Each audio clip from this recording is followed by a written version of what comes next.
તપાસનો વિષય યોજનામાં સ્કૂલ શરૂ કરવા વિદ્યાર્થીઓએ હથોડા અને ઈંટો મારીને સીલ તોડી નાખ્યું। આ શાળામાં અંદાજે 900 થી વધુ વિદ્યાર્થીઓ અભ્યાસ કરી રહ્યા છે। ઉધનામાં સ્કૂલ શરૂ કરવા વિદ્યાર્થીઓએ હથોડા અને ઈંટો મારી સીલ તોડી નાખ્યું।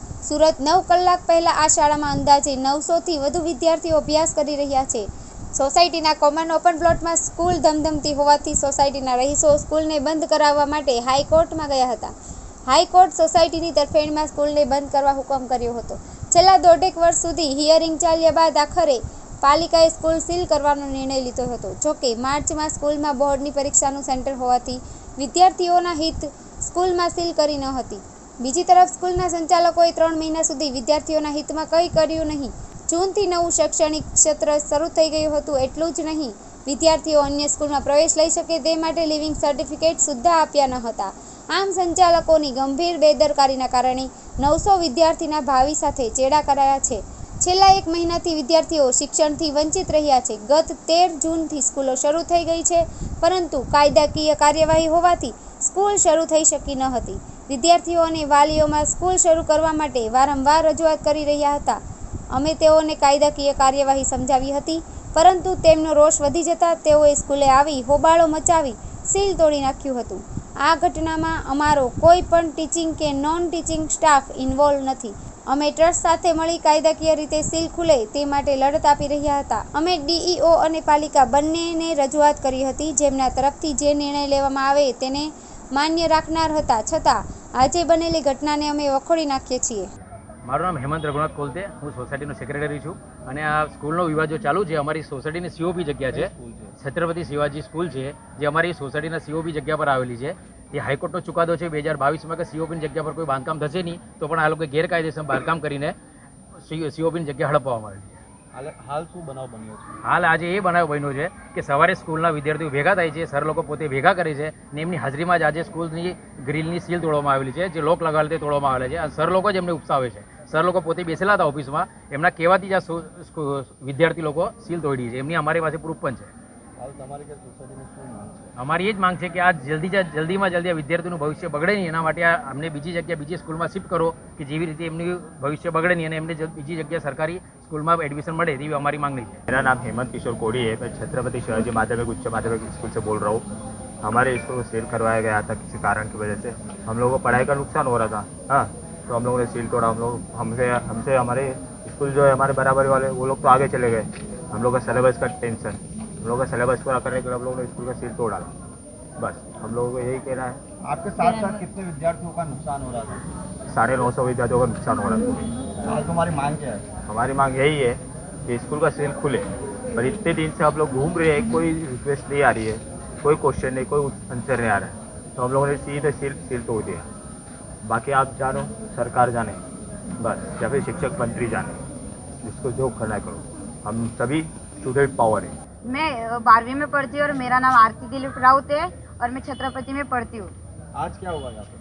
आज यही हुआ कि हम लोग कितने दिन से घूम रहे, यहाँ पे जाओ वहाँ पे जाओ ऐसा कर रहे, तो आज हम लोगों का दिमाग बहुत खराब हो गया, इसलिए हम लोगों ने सील तोड़ डाला। यही बात। क्यों खराब हुआ? क्यों खराब हुआ?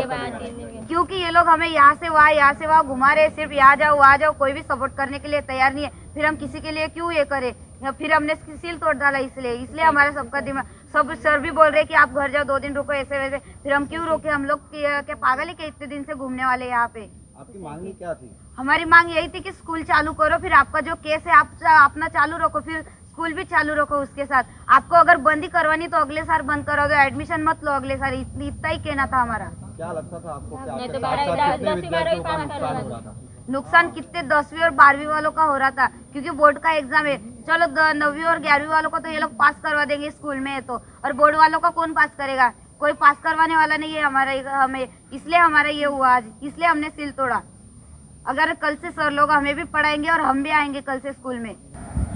नहीं, आ तद्दन खोटी बात है साहब। અને પછી અમે આટલા દિવસથી જે 13 તારીખથી સ્કૂલ ખુલેલી છે, વાલીઓનો વિદ્યાર્થીઓનો રોજ આપણી જગ્યા હતો જ, પરંતુ એમાં અમે એમને કાયદાકીય જોગવાઈઓની સમજ આપેલી કે કઈ કારણથી આ સ્કૂલ બંધ છે। ટ્રસ્ટે એમાં ઇન્વોલ્વ હતો, શાળા પરિવાર કે સ્ટાફ મારો, એમાં અમારી એક જ ઈચ્છા હતી કે વિદ્યાર્થીઓનું શિક્ષણ ન બગડે એનું ભવિષ્ય ન બગડે. અમારી લાગણી એક જ હતી કે ભાઈ વિદ્યાર્થીઓને હિતમાં એક શિક્ષણના હિતમાં શાળા ખોલવી જોઈએ. અને પણ એ પણ આપણું અમે કાયદાકીય રીતે જ આ સ્કૂલ ખોલવાની માગણી કરતા હતા. અને એના કારણે આપણે આટલા દિવસ સુધી વાલીઓને અને વિદ્યાર્થીઓને અમારું રિક્વેસ્ટ હતું કે જે પણ નિર્ણય આવશે એક પરમાનન્ટ અને સુખદ નિર્ણય આવે તો જ આપણી શાળા ખુલશે. અને ના ખુલે અને એના માટે જે પણ સરકારશ્રી નિર્ણય કરશે એ આપણે માન્ય રાખવું પડશે. પરંતુ વિદ્યાર્થીઓનો રોષ હતો, વાલીઓનો રોષ હતો કે આપણે તમે નથી ખોલી શકતા. એમાં આપણને સીલ કરેલી નહીં હતી, એક એસએમસી દ્વારા સીલ થયેલી હતી અને એસએમસી જ એમાં હસ્તક્ષેપ કરી શકતો હતો, એ જ ખોલી શકતો હતો. ટ્રસ્ટની પણ માગણી હતી, પરંતુ એનું નિરાકરણ જ્યાં સુધી નહીં આવે ત્યાં સુધી આપણે યથાસ્થિતિ રાખવાની અમારી ફરજ હતી. આજે જે વિદ્યાર્થીઓ દ્વારા સીલ તોડવામાં આવે છે એ બાબતે તમે શું કહેશો? વિદ્યાર્થીઓનો રોષ હતો. રોજ આવીને મને પણ પર્સનલી મળીને આ લોકો રજૂઆત કરતા હતા કે ભાઈ એવી રીતે એટલે કેટલા દિવસ સુધી આ ચાલશે. અમારે સ્ટાફ તરફથી અને મારી તરફથી એ જ એમને માગણી હતી કે ભાઈ અમારી રજૂઆત ચાલે છે, ટ્રસ્ટે એમાં પ્રયત્નો કરે છે. આપણા હાથમાં કાયદાકીય દૃષ્ટિએ આપણા હાથમાં કંઈ નહીં હતું. આપણે વેટ જ કરવાનું હતું કે જે પણ નિર્ણય આવે એ કાયદાકીય રીતે આવે, સુખદ નિર્ણય આવે અને વિદ્યાર્થીઓના હિતમાં, શિક્ષણના હિતમાં આવે. એ જ મારી માગણી હતી. પરંતુ વિદ્યાર્થીઓનો રોષ હતો, આ વાલીઓનો રોષ હતો. એના પછી જે પણ દુર્ઘટના થઈ છે, મેં એને દુર્ઘટના જ કહું છું કે આ કોઈ પણ રીતે હું એને સમર્થન આપી શકતો નથી. અમારે સ્ટાફ પણ એને સમર્થન નહીં આપશે અને સંસ્થા પણ નહીં આપે, કારણ કે સંસ્થા પણ કાયદાકીય રીતે જ લડત આપી રહી હતી અને એમાં પણ જે નિર્ણય આવવાનો હતો તે નિર્ણયની અમે રાહ જોતા હતા. અમે સક્ષમ અધિકારી પાસે, અર્થાત અમારી શિક્ષણ અધિકારી કચેરીમાં પણ એમની રજૂઆત હતી, એમને પણ બધી માહિતી હતી. તો પણ એમના તરફથી જે પણ નિર્ણય આવવાનો હતો અમે એની રાહ જોતા હતા. અને પછી જે થયું છે એને હું કોઈ પણ રીતે સમર્થન આપવા ઈચ્છતો નથી અને સમર્થન છે પણ નહીં અને રહેશે પણ નહીં. અમે કાયદાકીય રીતે શાળા ખુલે એવું ઈચ્છતા હતા અને એ જ અમારી ઈચ્છા છે. વિદ્યાર્થીઓનું શિક્ષણ ન બગડે એ અમારી ઈચ્છા છે અને એ રીતે આ દુર્ઘટના છે અને એ દુર્ઘટનાને હું વખોડું છું.